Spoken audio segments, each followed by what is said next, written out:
For this week's Sports Star Spotlight, we're talking about big names on defense. There's no doubt about it. The Washington football team drafted a star in Chase Young.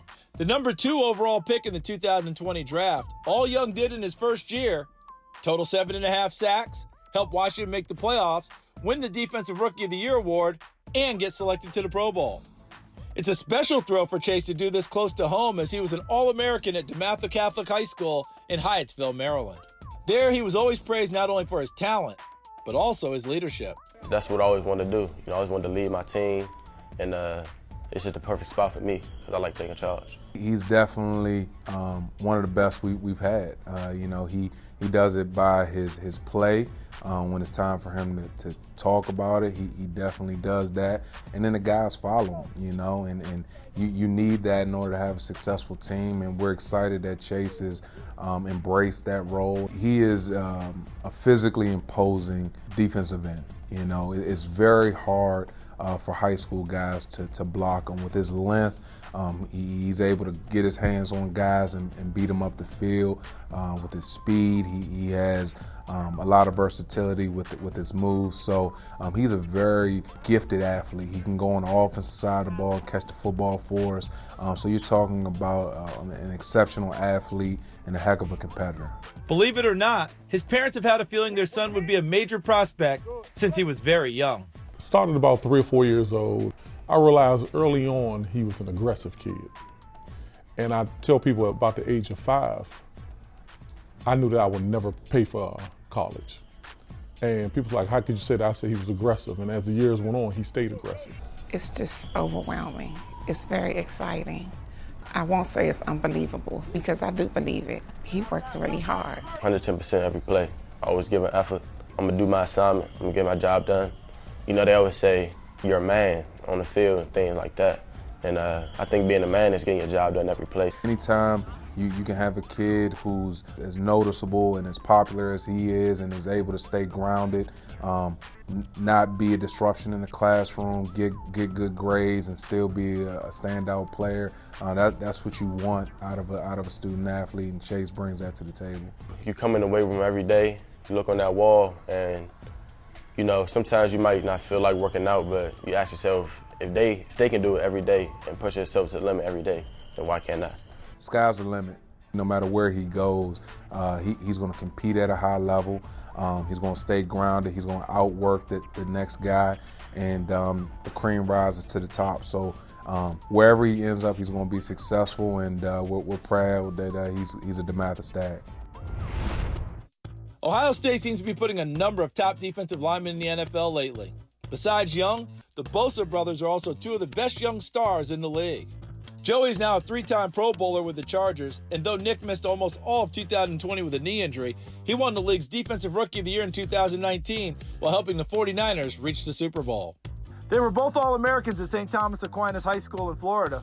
We met them in 2012 when Joey was a senior and Nick was a freshman. Basically, football is my life. I really can't think of anything outside of what I would do if I wasn't a football player. His length, his strength, explosive.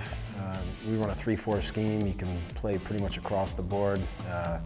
Tackle nose or end, which is sometimes you're in a 1, sometimes you're in a 3, sometimes you're in a 5, sometimes you're in a 7, and he can play them all.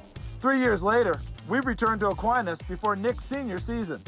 We were always close, but he was always a bully. We had our good times, and then we had our times where we hated each other for a long time. But then once we grew up and once I started to play with him and go to school with him, that's when we really became close. As a dad, I'm truly blessed to have sons that are really close and are best friends. I think that's a wonderful blessing, and it's really a great thing.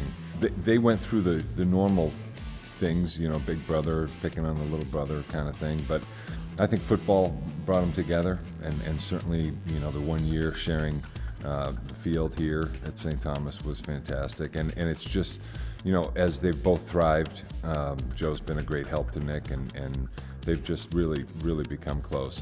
The journey has taken both players from South Florida to Columbus, Ohio, to California, and now the brothers' dream of both being NFL players is a reality. The Cleveland Browns bolstered their defense this offseason by adding former #1 overall pick Jadeveon Clowney. He was the #1 rated high school player in America back in 2010 when he played at South Point High School in South Carolina. Jadeveon Clowney I'm not going to badmouth any of the ones that prior to him, but he's in a class of his own, because the thing that makes JD stand out so much is he's 6'6", a little over 6'6". He weighs about 245 pounds. He runs a 4.49 40. He's got a 36-inch vertical jump. He power cleans 300 pounds. And he's just an all-around good kid. And, barring any serious injury and, if everything goes well, I think one day he's got a bright future in college and in the NFL. In Cleveland, Clowney will team up with another player who was a #1 rated high school prospect and a first overall NFL pick, Myles Garrett. Garrett played his high school ball at Martin High School in Arlington, Texas. They don't mean much. I mean, it's just ratings. Can't really quantify what a guy's done on the field. He could be doing, blocking, kicking, hitting. It doesn't matter. As long as you win, that's the point. Your point is to win and have fun, and that's all I'm worried about. Rankings don't matter. They can go out the window. I just love playing the game and having fun with my teammates. Myles' first time really to have an opportunity to compete on a national stage was at the Under Armour All-America game. And obviously I'm a little biased, but I thought he was the best player in the game and certainly the best big man in the game. Thanks for checking out Sports Stars of Tomorrow on YouTube. If you enjoyed this video, please be sure to give it a like and please subscribe to our channel so you see all of the latest content.